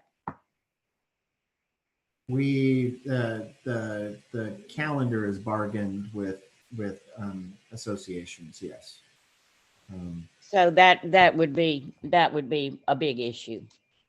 I mean, it's encouraging that Superintendent Rakedal is interested in it. That's helpful, because he has, he can drive a lot of that policy. So it's great to hear that he's thinking about that would help move this forward. It makes sense to me. It's always made sense to me. Well, I'm glad to hear that you all agree with that. I think, for example, we have a school that out at Dry Creek that we have that has suffered, and I think, for example, a pilot program out there like this would be a wonderful idea, and not, to help our kids. We need to do something about that. We have so many at risk, low poverty children in our districts out here on the peninsula and in all the rural districts, and I'm sure in some of the, the big city schools too. But anyway, thank you for discussing that with me.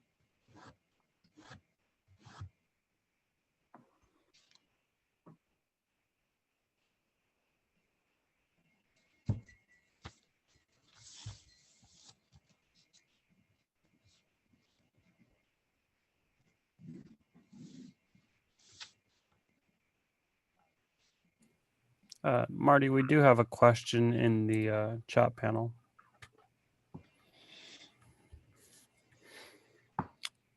This one comes from QVSD, VJ Giles. What percentage of teachers seeking advanced degrees are pursuing education online/remotely? Not sure if that directly applies.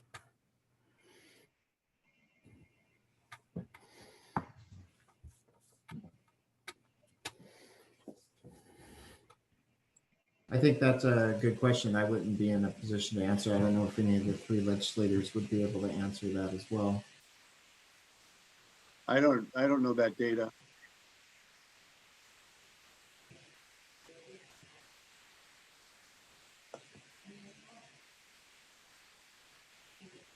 Okay, any additional questions? You know, this is like the field of Zoom or Google Meets. There's always that uncomfortable silence that happens between Q&A. I want to give enough time or appropriate time to anybody that has a question, a burning question. Now is the time.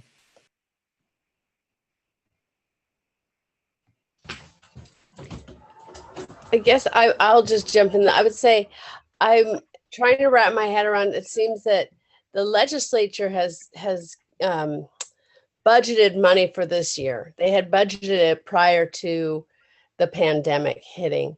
So I feel very strongly that we need to think about a hold harmless type of thing. It's not going to affect monies that you have already budgeted for the districts, but it could really do a lot for us to offset this. I may be getting this wrong, but we've lost so many kids. Our enrollment has dropped so precipitously, but that is already monies that you have set aside in your budgets.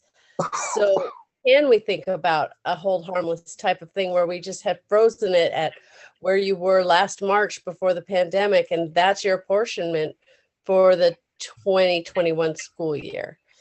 I know that seems pretty simplistic, but I'm very worried about our fund balance going down precipitously. Well, yeah, and when we budgeted, we didn't know COVID was going to be quite, I mean, it was just kind of started. We were worried, but when we walked out of the legislature, so I think the world's kind of changed. So I think you raise a good point. How should budgeting, should there be a tweak or something in the middle of a pandemic when kids are, and families, how many families have just had to leave the area because they couldn't find work? Yeah, I think there's a change of thinking. Yes, we've lost enrollment. And for years, the model has been tied to a head count. To do what we're trying to do currently takes more money. And I guess that's the thing that is most important, I guess, when we think about that, because with a few fewer students, I still have the same number of teachers in the classroom. I have almost the same number of bus miles. And I actually have more paraeducators. To meet social distancing and the safety requirements and those things, it takes that amount to do what we're doing. And so how we move our thinking from an idea of numbers of kids in a district in March versus September to what it takes to do the work we're trying to do, I think is the shift in thinking that needs to happen. I agree, Dave. I think we're much less efficient in this model. If you look at the old funding models, so whether that be transportation or basic ed apportionment, it's not as efficient based on social distance and the metrics that are dictated by Department of Health.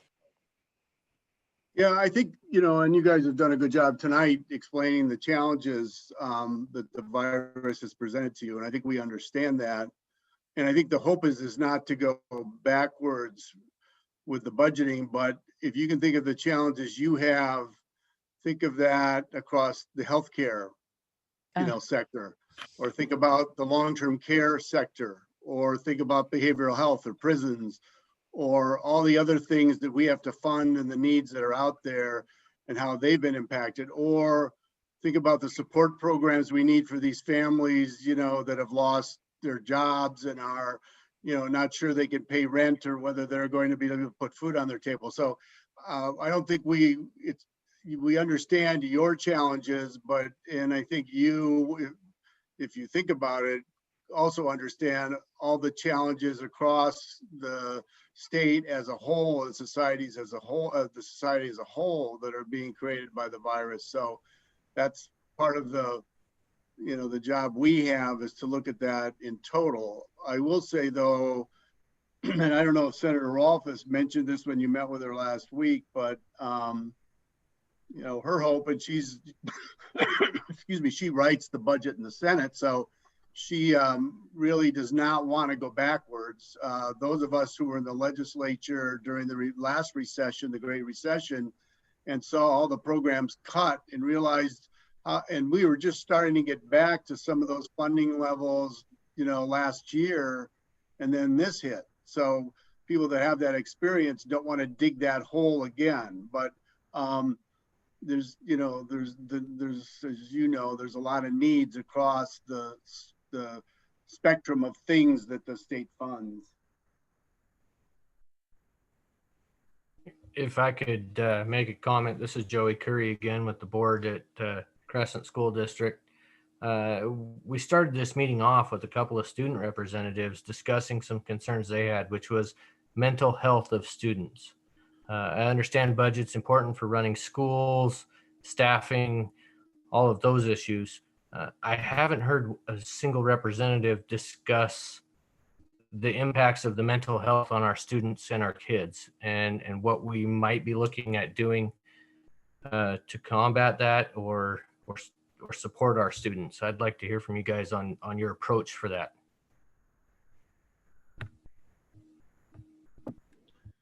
That's a good question, Joey. I tend to be most passionate about trying to get school districts funding and let school districts and you, the school board directors and superintendents, come up with those solutions, because I don't think in that particular scenario one solution might fit all kids statewide. I think it varies on school districts. So what touches on that a little bit is changing the prototypical model, which we might not be able to get over, you know, climb that mountain this year, but it's something that's on everybody's radar, and it's going to be coming up as far as getting counselors and nurses, well, a higher percentage of counselor and nurses in school buildings. But great question, good point. You know, I think back when we were trying to fix the McCleary situation, we were, the proposals that were coming out of, you know, our caucus in the House was to fund more nurses and more family counselors and more of that support staff. We thought that was, you know, not core education, but really, you know, as far as the, you know, the basic model, but it was important for student success, right? And but in the end, I'll be honest, the money went to teacher salaries.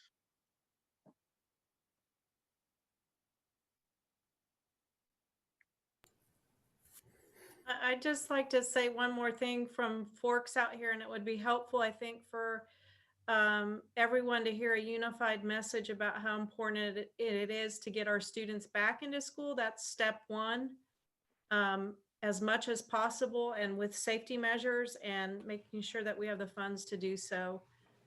We kind of feel like we're alone out here when we talk to some of our other counterparts on the western side of the mountains, and I get that the data is where it is in each of our counties, but we need a unified message from legislation that we need our kids back, and to help our teachers feel safe. I think, again, our county's done a great job working with our local unions, and they have trust in us because we've demonstrated that our kids really are very good at doing the safety messages or measures. And I think that needs to be put out statewide by our leaders.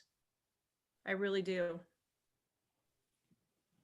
I'd like to add on to that for Mike, Steve, and Kevin. You know, a lot of you have been on the EDC calls, and that, you know, the EDC is predominantly a business focus.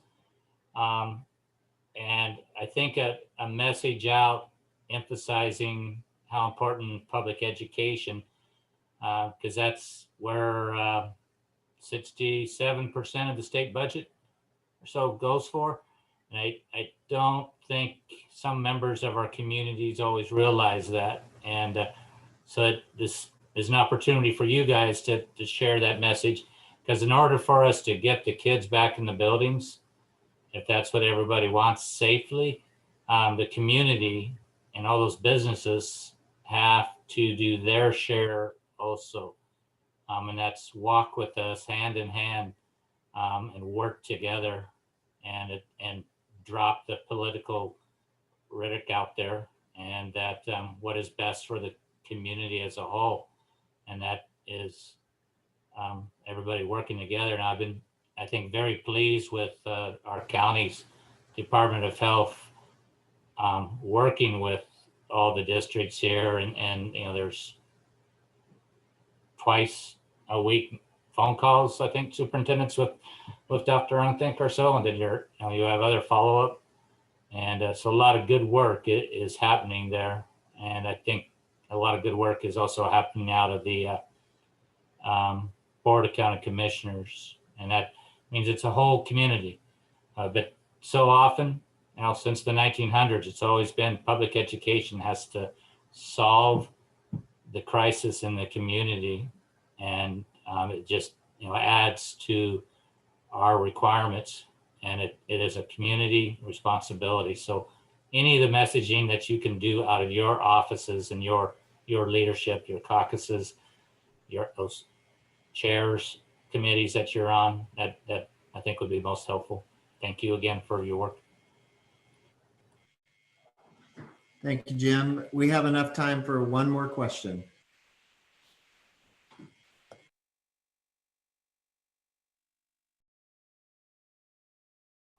Marty, there's a question in the chat box.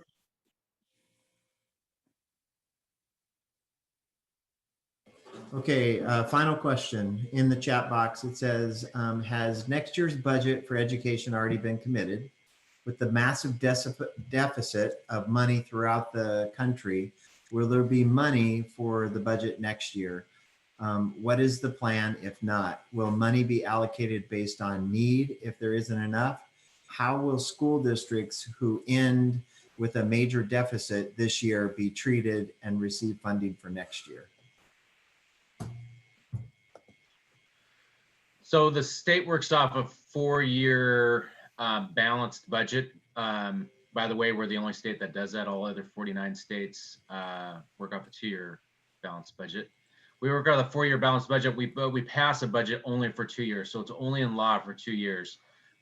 So this coming session that starts January 11th, we will pass a budget that will start July 1st, 2021, and go to June 30th, 2023. So as far as school districts are concerned, no, reality is next year's budget for schools has not been set. It has been earmarked essentially, and it has a placeholder because we use that in our 4-year balanced budget, but we will update and change that this coming session, and then school districts will use those numbers. As far as if school districts overspend and run a deficit, that's a question I can't answer. I don't know. People have brought up the two things, the transportation and school enrollment being down. I think we're going to solve transportation and make districts whole, but that'll be for this year only. One of the things that COVID is showing us is there might be permanent changes. Like people might not use buses as much in the future. I don't know. So I think if we solve transportation, it's going to be for this school year only. And districts are going to be up to facilitating changes if those happen in your areas. As far as allotment goes, that's a lot harder. Marty mentioned, you know, the money's been allotted for that. There's a lot of other needs in education that we might put that money towards. SEB benefits might be one of them. Or that money might get transferred, because I think the last positive revenue forecast we had was just as a $600 a week federal benefit was ending, and the economy was still fairly good, and the numbers were, COVID numbers were looking good. All of that has changed, and I won't be surprised if we unfortunately got some a revenue forecast that was down quite a bit, and we're back in the red. even with us being in the black though, that's spending our entire rainy day fund, which has over $3 billion in it. After this budget cycle, after this session is done, rest assured the state will have zero savings left. I know, and that's worrisome for school districts to have zero savings left. I'm just saying the state's going to be in the same position. We will have no savings. We will spend every dime we have funding education, funding healthcare, stuff like that. Thank you. Yeah, I think that's a really good description of the situation that Kevin gave. I don't have anything to add to that. You know, the things are obviously volatile. The budget will be started to be built around, you know, this revenue forecast. And then there's another one during the middle of session that sort of is used as the final, where final numbers come in. And so things are kind of in flux, but I think Kevin did a great job there of describing what's going on.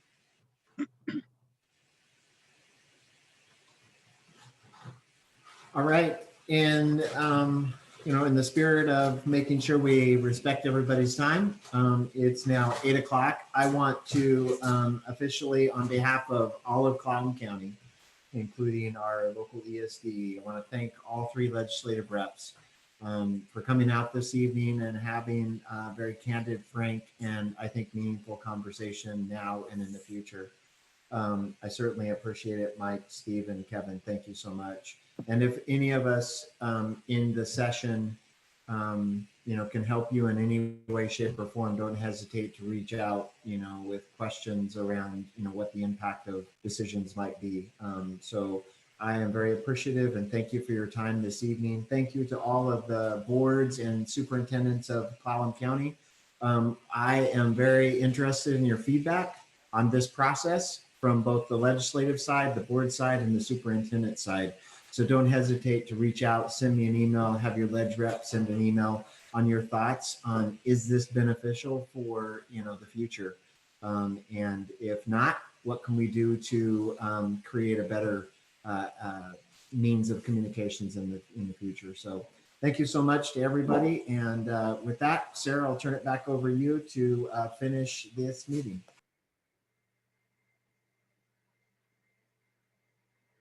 You're on mute, Sarah. I mean, seriously, how much time have I been doing this? I wish you all a very happy COVID-free holiday, and thank you very much for coming, everyone. Let's be safe out there, and let's get through this. And I'm feeling very positive right now. So thank you all. And with that, I'm going to ring out this meeting. Thanks. Great. Goodbye, everybody. Thank you for everything. You bet. Thank you.